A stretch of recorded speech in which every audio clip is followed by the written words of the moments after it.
ಯತ್ನಾಳ್ ಅವರು ಲಿಖಿತ ಮೂಲಕ ಉತ್ತರ.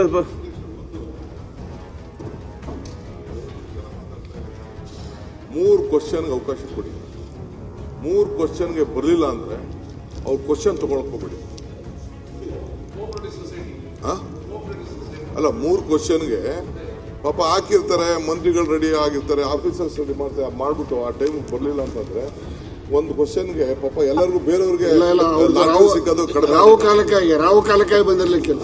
ರಾವು ಕಾಲನೋ ಗುಳಿ ಕಾಲನೋ ಯಾವ್ದೇ ಅಲ್ಲಿ 3 ಕ್ವಶನ್ ಬಹಳ ಅಪಾಯಕಾರಿ. ನೀವು ಹೇಳೋದು ತಿರುಗುಬಾಡ ಆಗುತ್ತೆ. ಕೆಲವು ಮಿನಿಸ್ಟರ್ಸ್ ಅಲ್ಲಲ್ಲ, ಕೆಲವು ಮಿನಿಸ್ಟರ್ಸ್ ಇದ್ದಾರೆ, ಸದನಕ್ಕೆ ಬರಲ್ಲ, ಉತ್ತರನೇ ಕೊಡಲ್ಲ. ಅವ್ರನ್ನೇನ್ ಮಾಡ್ತೀರಾ? ಅದಕ್ಕೂ ನೀವೇನಾದ್ರು ಸಲಹೆ ಕೊಡಿ. ಕೊಡ್ತೀನಿ. ಈಗ ನೀವು ಇನ್ಮೇಲೆ ಅವ್ರ ಕ್ವಶನ್ ಕೇಳಂಗ್ ಉತ್ತರ ಇಲ್ಲ ಅಂತ ಅವ್ರು ಉತ್ತರ ಕೊಡಕ್ಕೆ ಚಾನ್ಸ್ ಕೊಡ್ಬೋದು. ಕೊಡಿ. We are accountable. ನೀವಾಗ್ಲಿ ನಾವಾಗ್ಲಿ ನಾವಿಲ್ಲಿ ಕೂತಿರೋದು ಬರೀ ಕ್ವಶನ್ ಹಾಕ್ಬಿಟ್ಟು ಕೊನೆಗೆ ಬರದೇ ಹೋದ್ರೆ ನಾವೆಲ್ಲ ರೆಡಿ ಆಗಿರ್ತಾರೆ, ಆಫೀಸರ್ಸ್ ರೆಡಿ ಇರ್ತಾರೆ. ಒಂದು ಕ್ವಶನ್ಗೆ ಹೆಚ್ಚು ಕಮ್ಮಿ 100 ಜನ ಕೆಲಸ ಮಾಡ್ಬೇಕಾಯ್ತದೆ. ಕೆಳಗಡೆಯಿಂದ ಅವನು AWE ಇಂದ ಹಿಡಿದು ಇಂದ ಹಿಡಿದು ಸೆಕ್ರೆಟರಿ ಗಂಟ ಬಂದು, ಸೆಕ್ರೆಟರಿಯೇಟ್ ಬಂದು, ಇವ್ರು ಬಂದು, ನಿಮ್ಮ ಆಫೀಸ್ ಬಂದು ಎಲ್ಲ ಮಾಡ್ಬೇಕಾಗ್ತದೆ. ಸೊ ಇಲ್ಲಿ ಬರದೇ ಹೋದ್ರೆ ಅದು ಡೆಂಟ್ ಆಗ್ತದೆ. ಆಮೇಲೆ ಆಪರ್ಚುನಿಟಿ 20 ಕ್ವಶನ್ ಮೇಲೆ ಇಲ್ಲ. ಸೊ ಅದಕ್ಕೆ ನೀವು ನೋಡಿ 3 ಕ್ವಶನ್ ಮೇಲೆ ಇಲ್ಲ ಅಂದ್ರೆ ಗಿಲಿಟಿನಿಂದ ಅವ್ರ ಹೆಸರನ್ನ ತೆಗೆದಾಕ್ತದೆ. ರೇವಣ್ಣ ವಿಚಾರಕ್ಕೆ ನಾನು ಹೋಗ್ತಾ ಇಲ್ಲ. ಎನಿ ಮೆಂಬರ್ ಲಿಖಿತ ಮೂಲಕ ಉತ್ತರ ಪ್ರಶ್ನೆಗಳು. ಸನ್ಮಾನ್ಯ ಅಧ್ಯಕ್ಷರೇ, ದಿನಾಂಕ 10/3/2026 6ನೇ ಪಟ್ಟಿಯಿಂದ ಸದನದಲ್ಲಿ ಲಿಖಿತ ಮೂಲಕ ಉತ್ತರಿಸುವ 186 ಪ್ರಶ್ನೆಗಳ ಪೈಕಿ 50 ಪ್ರಶ್ನೆಗಳ ಉತ್ತರಗಳನ್ನು ಸದನದಲ್ಲಿ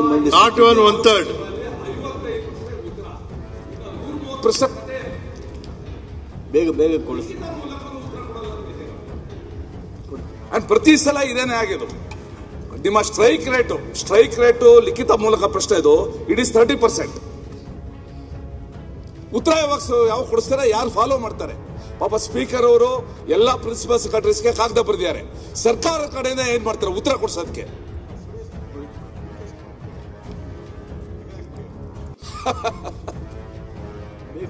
ಅಲ್ಲ ಸರ್, 183 ಪ್ರಶ್ನೆ ಇಲ್ಲ, 50 ಪ್ರಶ್ನೆ ಉತ್ತರ ಕೊಡಿಸಿ ಉತ್ತರ ಇದು.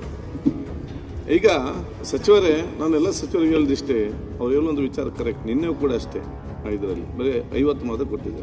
ನಿಮ್ಮ ಇಲಾಖೆಯ ಕೆಲವೊಂದು ಸರಿ ಮಾಹಿತಿ ಬೇಕಾಗ್ತದೆ. ಅದು ಇಷ್ಟು 180ರಲ್ಲಿ 130 ಅದೇ ಪ್ರಾಬ್ಲಮ್ ಇರುವುದಿಲ್ಲ.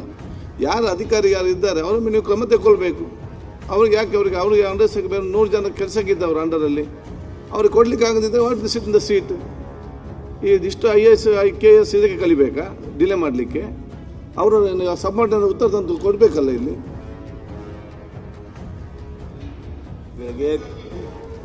ಪ್ರಧಾನ ಕಾರ್ಯದರ್ಶಿಗಳಿಗೆ ಸರ್ಕಾರ ಮತ್ತೊಮ್ಮೆ ಸ್ಪಷ್ಟವಾಗಿರ್ತಕ್ಕಂಥ ಎಚ್ಚರಿಕೆಯನ್ನು ನೀಡ್ತದೆ. ಯಾವುದೇ ಕಾರಣಕ್ಕೆ ಲಿಖಿತ ಮೂಲಕ ಉತ್ತರ ಇರಲಿ ಅಥವಾ ಸದನದಲ್ಲಿ ಹೇಳ್ತಕ್ಕಂಥ ಉತ್ತರ ಇರಲಿ, ಆ ಉತ್ತರಗಳನ್ನು ಬರೋದು ವಿಳಂಬ ಮಾಡ್ತಕ್ಕಂಥದ್ದನ್ನು ಸಹಿಸೋದಿಲ್ಲ. ಆಮೇಲೆ ಈಗೇನು ಉತ್ತರ ಕೊಡದೇ ಇರ್ತಕ್ಕಂಥದ್ದಿವೆ, ಆದಷ್ಟು ಇದೇ ಸದನದಲ್ಲಿ ಆ ಉತ್ತರಗಳನ್ನು ಪಡೆದುಕೊಳ್ಳೋದಕ್ಕೆ ನಮ್ಮ ಪ್ರಧಾನ ಕಾರ್ಯದರ್ಶಿಗಳೆಲ್ಲ ಅಗತ್ಯವಾಗಿರ್ತಕ್ಕಂಥ ಕ್ರಮ ತೆಗೆದುಕೊಳ್ಬೇಕು. ಇದರಲ್ಲಿ ವಿಳಂಬ ಆದರೆ ಅದು ಸದನಕ್ಕೆ ಅಗೌರವ ಮಾಡ್ದಂಗೆ ಆಗುತ್ತೆ.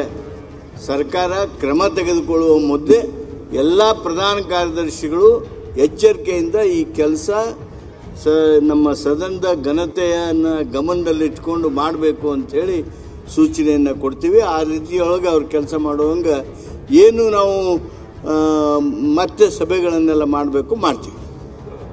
ಅನ್ಸುತ್ತೆ ಅಲ್ಲ, nobody should be confident that we can take the house for granted. ಅದು ಆ ಒಂದು ಮೆಸೇಜ್ ಹೋಗಲಿ. ಈಗ ಎಲ್ಲ ಇದು ಕೂಡ ಅಲ್ಟಿಮೇಟ್ಲಿ ಪವರ್ ಜವಾಬ್ದಾರಿ ಮಿನಿಸ್ಟರ್ಗಳು ಇದರಲ್ಲಿ ಹೌಸಿಗೆ. ಈಗ KS ಅವರು ಆಫೀಸರ್ ಮಿಸ್ಟೇಕ್ ಮಾಡಿದ್ರು ಕೂಡ you take action against them. ಇದರಲ್ಲಿ ನಿಮ್ಮ ಡಿಪಾರ್ಟ್ಮೆಂಟ್ ಬರೆದಿದ್ದು ಇನ್ನು ನೋಡಬೇಕು ಎಷ್ಟು ನಮ್ಮ ಡಿಪಾರ್ಟ್ಮೆಂಟ್ಗೆ ಬಂದಿದೆ, ಎಷ್ಟು ಉತ್ತರ ಮಾಡಿದ್ದಾರೆ. ಇದು ಒಂದು ಮುಂಚೆ ಕೇಳಬೇಕು ಎಷ್ಟು ನೀವು ಉತ್ತರ ಕೊಟ್ಟಿದ್ದೀರಿ ಅಂತೇಳಿ. ಆಗದಿದೆ ಅವರನ್ನು ಯಾಕೆಲ್ಲ ಇಡ್ತೀರಿ? ಇದರಲ್ಲಿ ಎಷ್ಟು ಆಫೀಸರ್ಸ್ ಇದೆ. So ministers took their responsible, ಜವಾಬ್ದಾರಿ ಮಿನಿಸ್ಟರ್ಗಳೇ ತಗೊಳ್ಬೇಕು.